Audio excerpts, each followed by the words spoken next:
was completely normal to worship a figurine. So what Abram was introducing, what Abram was doing or thinking or would grow into doing would somewhat be blasphemous. And it also, this brings relevancy to Jezebel. When we see Jezebel coming in to Ahab, marrying him and making this alliance with Ahab, we're looking at the world fighting to keep an old system intact. These people actually thought they were doing the right thing. We're looking at a Saul-Paul situation. We're constantly looking at these old states of mind fighting to keep themselves relevant. They don't understand. They're just as confused as the leaders of the house when encountering these angels.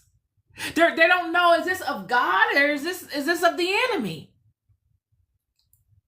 All of the prophets, all of the leaders, all of the leaders of the house of Israel did not know it was God in the beginning. Moses, when he sees the bush, he didn't know it at first if it was God. He's just mesmerized by this thing. And then it occurs to him. David, on the run from Saul, did not know if this was, what am I experiencing? Is God angry with me?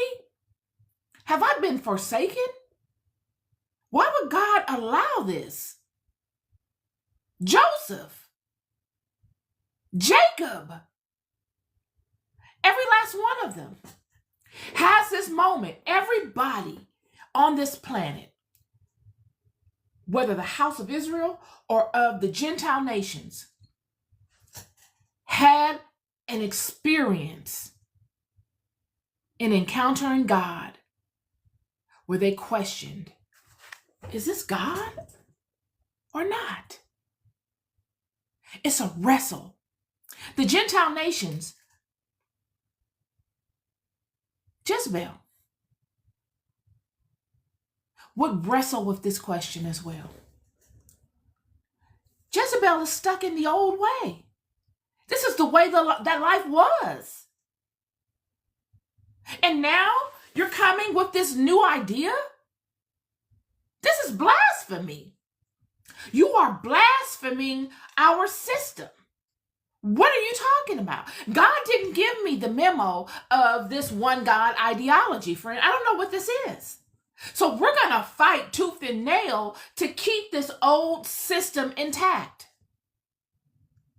And you can't even be mad at it. It's that God does not give you the memo. They didn't get the memo. And they didn't get the memo because of things that happened before they were even born. Things that occurred before Jezebel was even born affects Jezebel. She being a part of what we consider the Gentile nations really had nothing to do with her. She was a direct result of other people and their stuff. Yet God does not, I don't want to say he don't care, but it's not noteworthy. Never has it been. We don't see it noteworthy anywhere in Scripture of Jezebel's feelings. We don't see it noteworthy anywhere in Scripture of the children at the tower's feelings.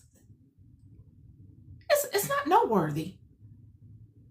What is noteworthy is what God is doing through Israel.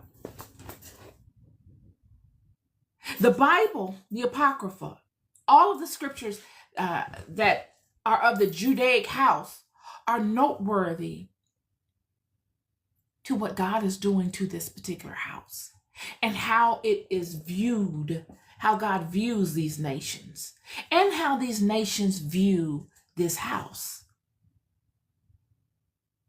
But what we see when we really get in the rhythm of this thing is that all of these people, Israel and even the Gentile nations,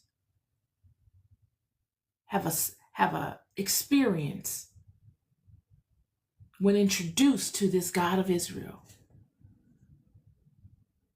where they question, is this really God? All of them. They don't know if they should run or if they should embrace.